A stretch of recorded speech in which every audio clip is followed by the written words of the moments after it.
ఈరోజు vibrant academy ఆధ్వర్యంలో హరిత కాకతీయ హోటల్లో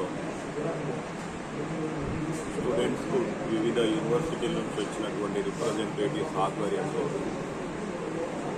అడ్మిషన్ ప్రాసెస్ సంబంధించినటువంటి అవేర్నెస్ అండ్ కౌన్సిలింగ్ ప్రోగ్రాంలు నిర్వహించడం జరుగుతూ ఉన్నాయి.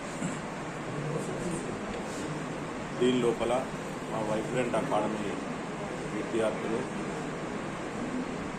ఈ అవేర్నెస్ అండ్ కౌన్సిలింగ్ ప్రోగ్రామ్ను అటెండ్ అయ్యి వాళ్ళకి సంబంధించినటువంటి డౌట్స్ని క్లారిఫికేషన్ చేసుకోవడం జరుగుతుంది.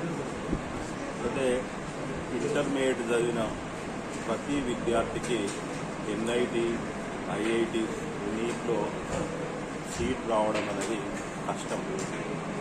మరి దీనికి నెక్స్ట్ ఆప్షన్ ఏమున్నది అన్నప్పుడు కొన్ని ప్రైవేట్ యూనివర్సిటీస్ కూడా స్కాలర్షిప్ టెస్ట్ కండక్ట్ చేసి వాళ్ళకు ఒక కట్ ఆఫ్ ర్యాంక్ పెట్టుకొని దానికి సంబంధించినటువంటి ఫ్రీ ఎడ్యుకేషన్ ఇచ్చేటువంటి సందర్భాలు కూడా ఉన్నాయి. అట్లాంటి విషయాలను పిల్లలు ఈరోజు ఒక్కొక్క యూనివర్సిటీ రిప్రజెంటేటివ్ దగ్గరికి వెళ్ళి ఆ డౌట్స్ని క్లారిఫికేషన్ చేసుకోవడం జరుగుతుంది.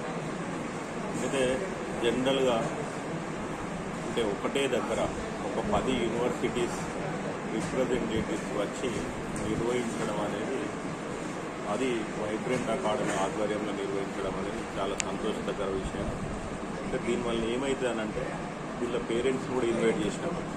అంటే పేరెంట్స్కు, స్టూడెంట్స్కు చాలా డౌట్స్ ఉండే, ఒకవేళ మరి మా బాబుకో లేకపోతే నాకో సీట్ రాకపోతే నెక్స్ట్ ఏం చేయాలి, దానికి వాళ్ళకి అక్కడ ఒక ఆన్సర్ దొరికింది.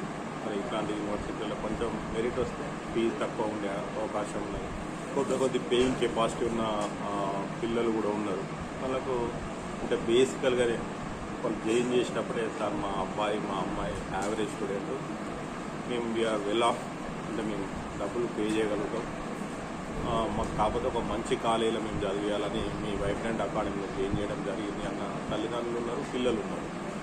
వాళ్ళకు మరి నెక్స్ట్ ఏంటిది అప్పుడు ఇట్లాంటి యూనివర్సిటీస్ ఇక్కడికి ఇప్పుడు ఎస్ఆర్ఎం యూనివర్సిటీ అని, అనురాగ్ యూనివర్సిటీ అని, మల్లారెడ్డి యూనివర్సిటీ అని, ఇలా చాలా యూనివర్సిటీస్ ఇక్కడికి రావడం జరిగింది. వాళ్ళు అంటే ఈ మనం మీడియేటర్షిప్ అంటే ఈ ప్రోగ్రామ్ను కండక్ట్ చేయడం